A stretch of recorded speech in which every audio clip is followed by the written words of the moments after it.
Welcome, dear listeners, to the WIP show, brought to you by Kimaya Creatives, where we dive deep into the world of writing and creativity. I'm Namrata, your host today. WIP, you might ask. Well, it stands for Writing in Progress, and that's exactly what we are all about here. Each week, we bring you inspiring conversations with talented writers, delving into their journeys, their challenges, and the stories behind their stories. From seasoned authors to aspiring wordsmiths, we explore the nooks and crannies of the writing process. Whether it's overcoming writer's block, finding inspiration in the unlikeliest of places, or simply navigating the wild, wonderful world of words, we are here for it all. So grab your favorite writing mug and settle into your coziest writing nook to join us as we celebrate the beauty and chaos of the writing life. Today on the podcast, we are joined by a man whose literary diet growing up could only be described as equal parts cosmic, creepy, and curiously philosophical. Sunil was born in Dharwad, Karnataka, but his imagination has clearly been living everywhere from Stephen King's haunted towns to Murakami's surreal alleys, from Kafka's bureaucratic nightmares to Asimov's galactic empires. He began writing in 2009 with narrative poems that somehow mutated, possibly in the middle of the night, into flash fiction, short stories, and eventually novels. His debut, Song of the Whale, surfaced in 2021, and now he's back with Whispers in Void, a mind bending tale where reality cracks, time leaks, and humanity has just 102 days before the stimulation shuts down. Along the way, we meet five strangers: a journalist, a novelist, a cabbie, a prime minister, and a bartender, each trying to figure out what's worth holding on to when nothing can be real. So, buckle up. We are about to step into Sunil's glitching universe where the end of the world is just the beginning of the conversation.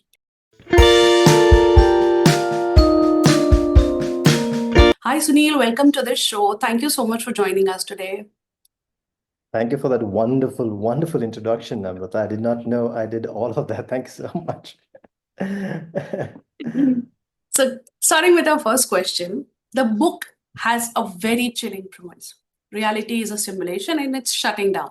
So, do you remember the exact moment or idea that sparked the story? Yeah, I think I mean, I've been cooking that for the longest time, but I think it all came together during pandemic. I think, back in 2020, in the lockdown, living all by myself, drinking like a camel. So lots happening in 2020. But I also was going through a pretty intense existential crisis, like everyone else in the world back in the day. In 2020, so surreal to talk about it now. But yeah, so I'm there all by myself at home, and going through all of this. Everything felt surreal. All of us, like, waking up, going through the motions day after day. All of that was happening.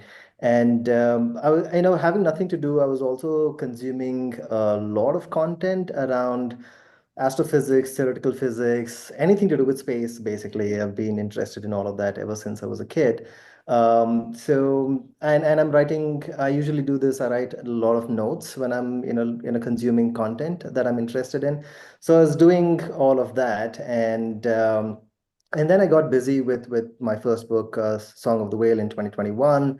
And a few months later, in December, NASA launched this James Webb Space Telescope, and a few months later, it started beaming back these gorgeous, gorgeous images from deep space. And I think it's the most magnificent thing ever, right? The James Webb Telescope. If you just put those images up on your screen, and if you just stare at them for like 5 minutes, you cannot help but feel this deep, deep sense of wonder.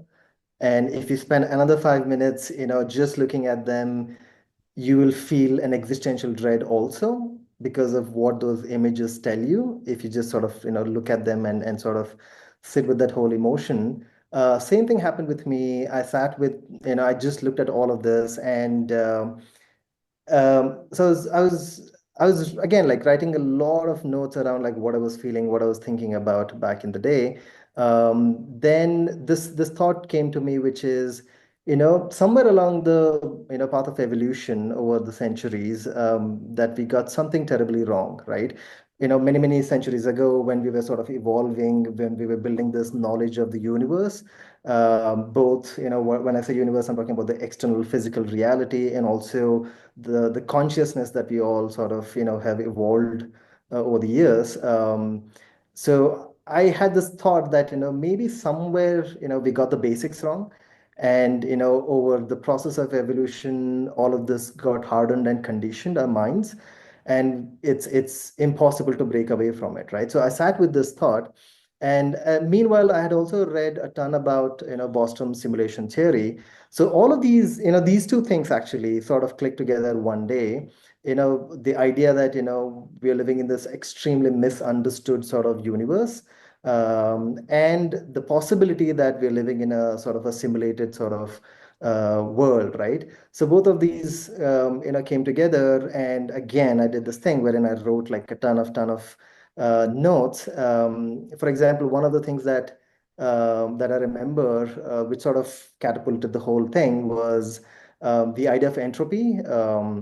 The phenomenon of entropy. It's always very fascinating to me because entropy, states that any system moves from order to disorder.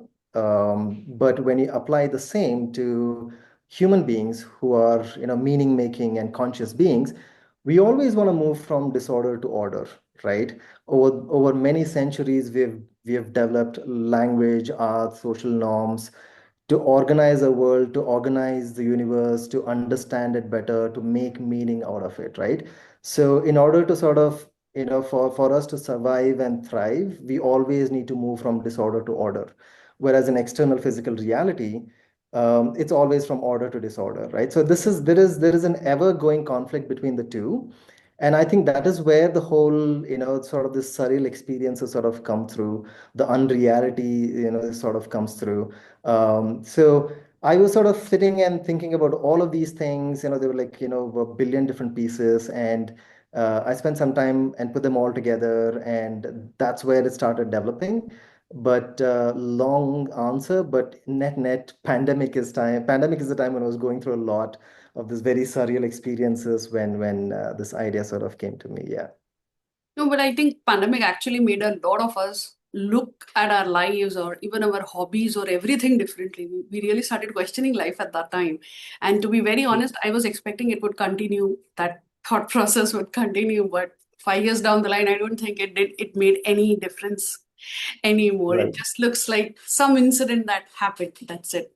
So coming to the characters, Sunil, you've got a very, very interesting mix of characters here. How did you decide on this mix? And did any of them surprise you by taking the story in unexpected directions? Um, right. So characters, I think, the film as you've read the book.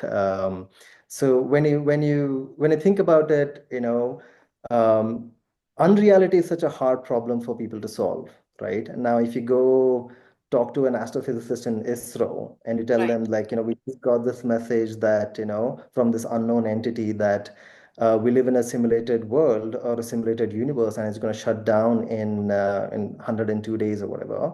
So the astrophysicist has the faculty to sort of interpret what it means, right? Because they Right. have the scientific sort of basis to understand. Of course, existential crisis is a given for anyone, but for someone like them, so they're able to sort of cope with it in a very weird way, right? But I live in Bangalore. One of the things is I talk to a lot of cab drivers. Ever since I had this idea, I knew that I wanted a cab driver in Bangalore to be one of the characters because, how do you explain simulation to a cab driver, right? So it happens in the story where Margaret, sort of explains simulation to a cab driver as if it's a PUBG game, and their interpretation is different, right? So I wanted to sort of view or interpret the idea of unreality through ordinary people. That's where I had I wanted to have like a cab driver. Then I thought about a lonely bartender, and these are primarily invisible sort of folks. They come, serve our drink. We don't remember their faces. We don't remember their names. They live in a separate world of their own. And I wanted to sort of interpret, what this means for them. And then obviously to go deeper into the ideas and logic and all of that, I wanted to have people with different viewpoints, which makes the book a little more interesting. Like, for example, Margaret is an atheist novelist in the book. For me, an atheist was important because, atheism is about, shunning the idea of a creator. Now, suddenly when you're given evidence that, we live in a simulated world, now, despite the whole idea of, the traditional way of looking at a creator, which is an omniscient, omnipresent, all-powerful sort of God, now you have a very scientific explanation for its existence, right? So for an atheist, now you have a proof. Now, how would an atheist sort of interpret the whole creationism? In a sense, it is creationism, right? So how would that person, what would they go through, and how would they interpret existence and life and universe and everything? And then obviously I wanted to have someone with a lot of power, and especially a religious leader, which is where the prime minister sort of comes in. This person has lived decades and decades with a religious sort of belief and always had like faith to go back to, right? But suddenly, when there is a scientific explanation to the universe, how would that religious person sort of interpret existence? And most importantly, what would that person do? Because there is so much of responsibility for that person, right? What would they do with the people, the country, and all of that when everything else is falling apart? And then I wanted to have an agnost as one of the characters because when nothing is knowable, when nothing is real, probably the one who's most sorted is an agnost because they're always in the space wherein I don't know anything for certain. And so yeah, so the idea of mixing these characters was important to me because you get different viewpoints. The second question, so which character sort of surprised me? I think it was Margaret, the atheist novelist, because different writers have different ways of writing stories. Some prefer to have the entire structure figured out, the character arc sort of written down, and then they sort of get to the actual writing business, right? And then there are others who work with loose structures and loose sort of character arcs and all of that. And there are others, a lot of people like me who like to have a basic premise for the story, and would like to have set of characters with XYZ ABC belief systems and some backstory, right? So and that's how I start writing. And when I start writing, so in a sense, these characters are free in a way, right? So because they're always guided by the premise and the belief systems and the backstory.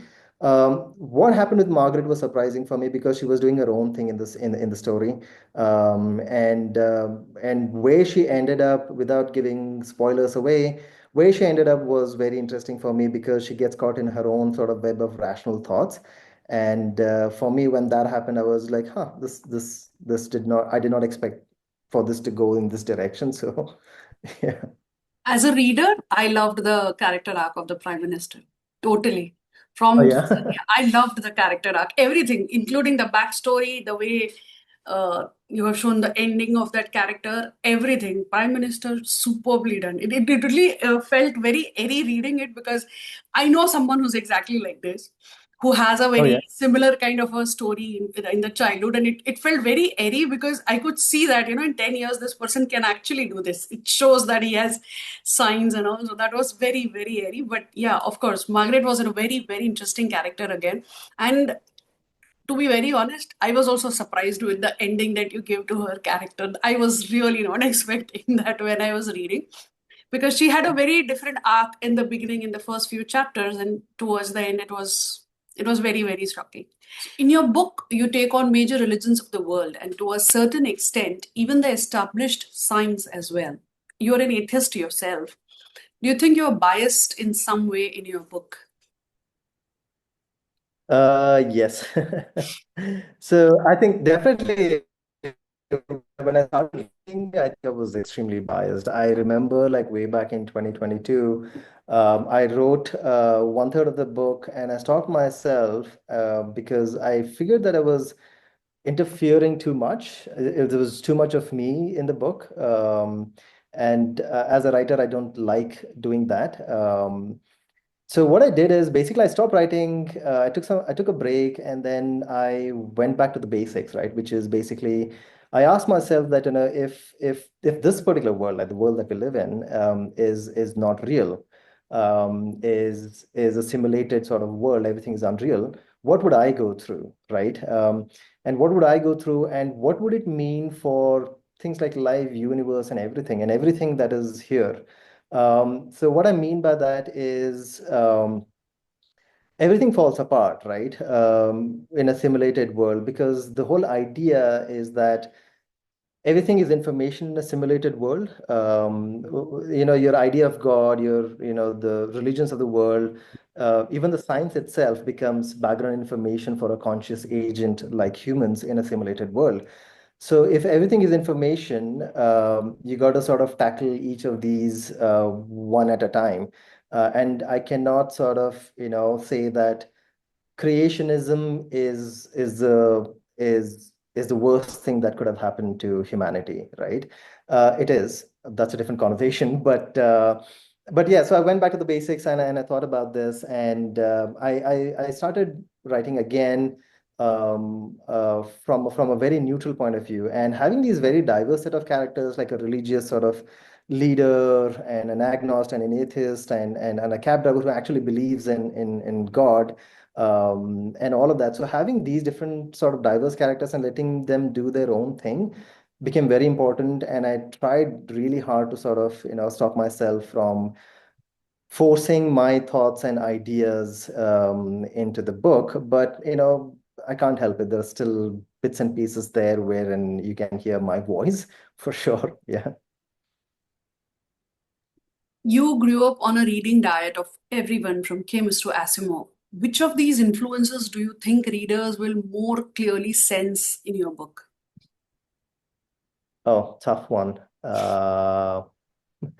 Because I think the, I read a lot of science fiction and philosophy and classical literature and stuff like that. So I think in my first book, Song of the Whale, was definitely heavily influenced by Albert Camus' The Outsider, for sure. This one, I think, you will see a bit of William Gibson, Neuromancer, a brilliant book, which plays around a similar theme. Then you have Philip K. Dick. I was reading The Man in the High Castle when I was writing this book. So you will see a bit of that interpretation of what history means.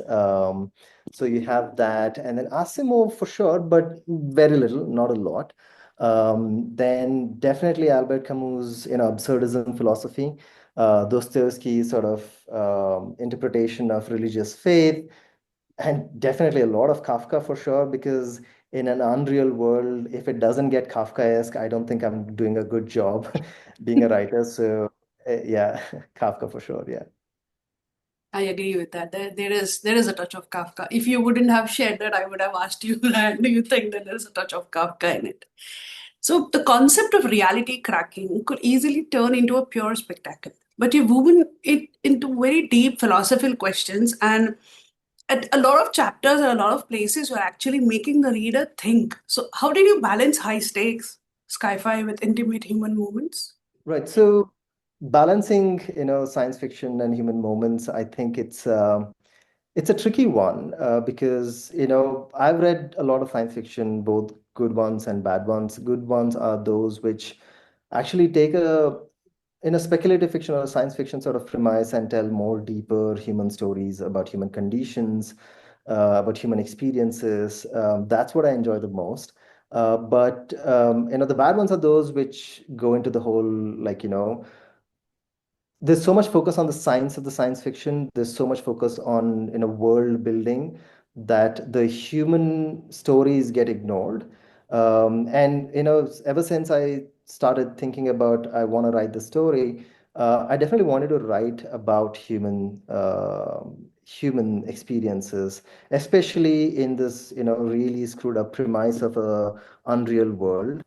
And for me, I think more than the story, for me, it was more of an exploration. I know it sounds very over the top and fancy and all of that, but I truly mean that when I was writing it. For me, I think it was more about I definitely want to know where this cab driver goes. Like I definitely want to understand, if he's told he wants to marry the love of his life, he's told that, you're not real and the world is going to end in 1 or 2 days.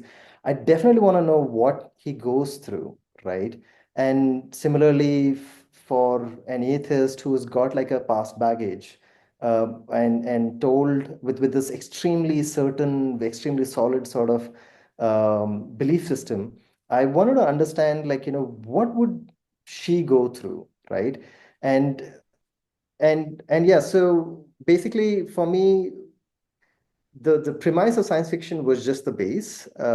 It's more about, looking at these people and just letting them free and do their own thing in the story.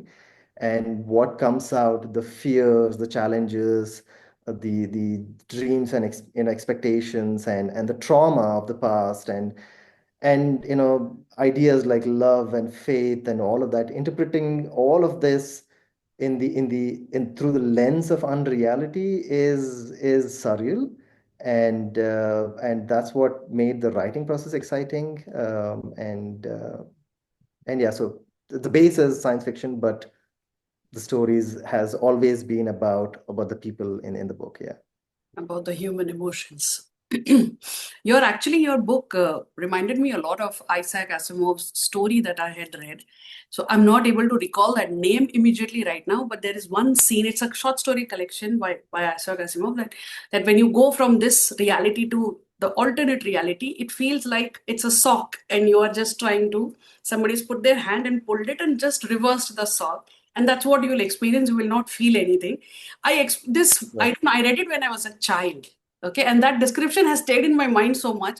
It kept playing in my mind when I read a certain scenes in your book, that it reminds me of that sock reversing and going into an Right. alternate reality, because that's how I was imagining it in my mind. The descriptions were very beautifully done. So coming back to your book, you mentioned you worked on the book for so long. It's almost been like 3, 4 years. So how was your writing process? What was your writing process, and how has your publishing experience been on this? Both quite painful, to be honest. Painful. The writing process was definitely painful because sitting in this headspace, with this headspace of 3 years of writing a story about unreality, you have to get into it. You can't just play it at a surface level. Yeah. So a lot of alcohol for sure. And and yeah, so writing was like, I remember, like, I went through, there was so many weeks and days where everything felt unreal because I was pushing myself to be in that space, to sort of, have these kind of experiences, and being able to sort of write those. So writing was definitely hard, for 3 years. And then publishing process, I don't know. I'm very disheartened, to be honest, I think, because I got a little cocky for sure, because I had so much faith in the book when I finished it that I thought that I will have a big publishing name on my book. And I tried this for almost a year, to make it happen. To hear from someone, anyone, I did not hear from anyone. And then, interestingly, I actually, met someone who's been in the publishing industry for about 10, 11 years. She read my book. We got on a call, and she told me very clearly that, no mainstream publishers are gonna pick my book because of a couple of reasons. One is it's too long; it's 110,000 words, and the other is that, it's risky in the sense it gets into the whole religion and politics and all of that.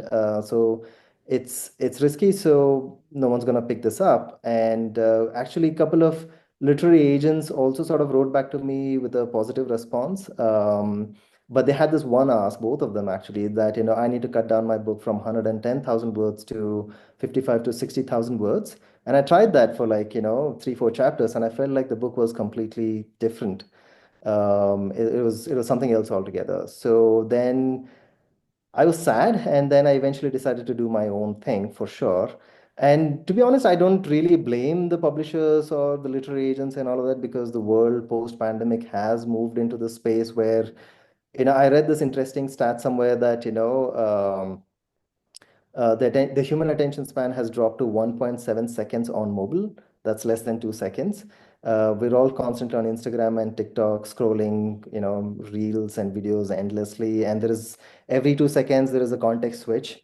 And you're conditioning your brain for that context switching every 2 seconds.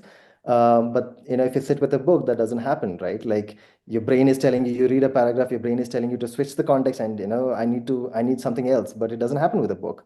So post-pandemic, so many of my friends who used to read a lot have stopped reading. And so that sort of, that's the data. Everything runs on data, and even the publishing industry runs on data. So right now, what's selling in India especially is romance, mythology, and self-help books. And anything that is a sort of mixed genre or a genre that gets into sort of like a risky sort of conversation, it just doesn't work. And the length of the book, everyone I know who's writing a book, they've been told that they need to write books which are like 60,000 words. Otherwise, publishers don't pick it up. So it's been difficult for sure. I can understand that, but this has been the case even for screenwriting, because a lot of OTTs have been demanding writers to write scripts where you can check your phone in between and still understand what's Right. happening on the screen. So it's like you have to write for the attention span of a person who can be on two screens at the same time. And a lot Right. of them Right. have been Yeah. complaining, yeah, that this is not healthy. This is really not something that you can write. So yes, the reading Yeah. habits. The second screen phenomena, right? Like you're absolutely right. And everything that Netflix is churning out is actually based on this study or whatever that they do, which is you cannot have a difficult story. You need like a watered down version of something. So I don't know. Yeah, true, true. Moving on to our next question. This is your second novel after Song of the Whale. So, how did this book stretch or change you as a storyteller? Right. Definitely. I mean, for sure, I see some kind of progress, some kind of evolution in my writing. My first book, Song of the Whale, was just 200 pages, hardly 200 pages long, with, very few set of characters.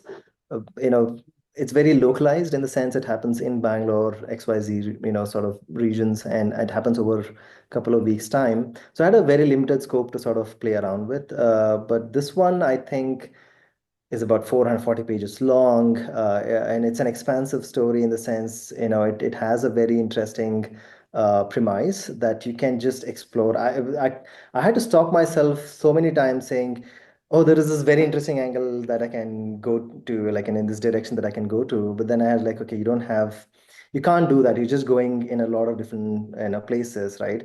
So I had to, like, bring the focus back constantly, and that sort of helped in sort of chiseling it down to what I really wanted to explore instead of uh, thousands of pages of notes that I have. And yeah, so having these different set of characters in an interesting science fiction premise, it just helped me sort of tell an expansive story, but also not go in different directions. So I think I my writing process has evolved in a sense that I'm able to sort of bring it down together, hold it all together, and just sort of like focus on the core thing, which is always very difficult to do. For sure, the process has improved writing this book. And that brings us to the last question. Finally, when the credits roll on the story and the reader closes the book, what's the one thought you hope they will still be going with their minds? Right. So one of the things that I do is I don't write for readers. That I'm very, conscious about, that I don't want to sort of like, like a Netflix series. I don't want to write something that is at a surface level. I want to explore XYZ things, and I will write about them irrespective whether it's palatable, not palatable. I don't really care that much. So with this one, I just hope that the readers don't read the book at a surface level, because I personally feel, I could be wrong, I don't know, like I personally feel that There is a lot happening in the story. There is a lot of places where they can stop and actually think about different aspects of their own lives. There is so many dots that you need to connect as a reader, even if they're not obvious, when you're reading it. What would I want them to sort of think about? I think it's it's more philosophical in nature, I think, because we tend to do this thing wherein there is so much certainty everywhere, right? As a reader, if you've read this book, I want you to sort of entertain doubt and entertain uncertainty. Because, again, like I take religion as an example, all these world religions, the holy books were written 2,000, 3,000 years ago, 4,000 years ago, whatever, right? And we just accept them. Whereas science is, on the other hand, is about not stopping at an answer. It's about constant exploration, not being satisfied with an answer, right? It's just about learning and moving on and being better. Contrary to that, religion accepts what is given to them. And all of these holy books were written by men all those centuries ago. And we still sort of buy into that. Because let's say, for example, we say that these holy books say that, I think, yeah, so I think one of the things that my books, tries to sort of address is the idea of mortality. The reason why I bring this up is because when I say I want the reader to sort of entertain doubt and uncertainty, think about religion and mortality, right? Or mortality, for example. Science doesn't offer a solution to mortality, right? Way in the future, maybe 200 years later, we might be in a place wherein, our consciousness is sort of uploaded on a system and all of that. That's a different conversation. We're not sure we're going to be alive to see that as human beings. But religion, on the other hand, in this current 2025, is the only thing that offers solution to mortality, right? Solution to that mortality would be an afterlife, reincarnation, heaven and hell, and all of that, right? It's a solution that is offered, and we buy into that with such certainty. The believers buy into that with such certainty that over thousands and thousands and millions of years, trillions of people have died. There hasn't been a proof that there is an afterlife. But because, religion tells you, you still buy into that without proof, because as human beings, we are conditioned for continuity. We want to survive, we want to move on. That's why procreation and passing on of genes and all of that, right? We want to continue. And at this point in time, religion is the only one offers that solution, and we buy into it without evidence. But if you just look at it from the lens of, okay, what if we're living in a simulated world, right? So all of these in a traditional way of looking at things just fall apart. And my whole hope is that, you could be a religious person, you could be an atheist, you could be a scientist, whoever you are, reading the book, just entertain doubt and uncertainty, because it's you can't know anything for certain in this world. Nothing is knowable. You just have to sit with it for a moment and suffer the existential crisis, I guess. I don't know. If you ask me, it actually made me think a lot.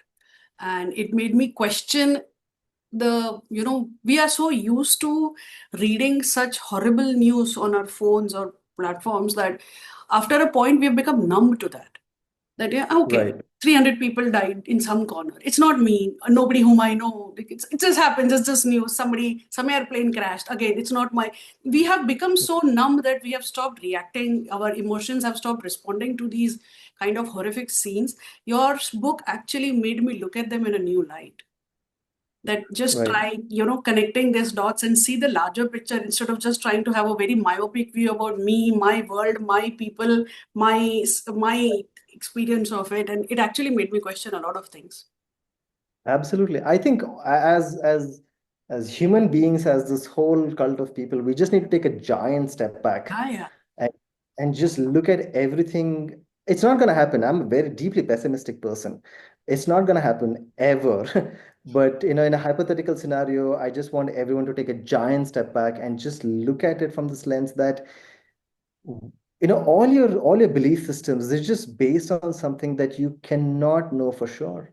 Yeah. And which is why I'm drawn towards science, mostly because it never stops. It always keeps exploring. One message would be that just go to, James Webb Space Telescope website, like the NASA website, and just look at all these deep space images that the telescope is sending back to us. Just sit with for like 10 minutes and just think about your life, I guess. It actually does. Your book really made me think about life at large like that. So, any closing words for the listeners? No, I hope, it's not an easy book for sure. You got to like, stop, think, read, interpret, and all of that. It's not a very polished book also. You need I'm someone who obsessively edits books. I still feel like it could use another edit. But just I don't know, hope you have fun reading it. That was wonderfully honest. Thank you so much for that, Sunil. And that's a wrap on our deep dive into the whispers and the void with Sunil. Proof that even when reality is glitching and the countdown is ticking, there is still time for good stories, big questions, and maybe one more cup of coffee before the simulation pulls the plug. Until next time, keep reading, keep questioning, and if your phone suddenly tells you the reality is ending, well, at least now you will know which book to grab first. Thank you so much for joining us. Thank you so much, Namrata.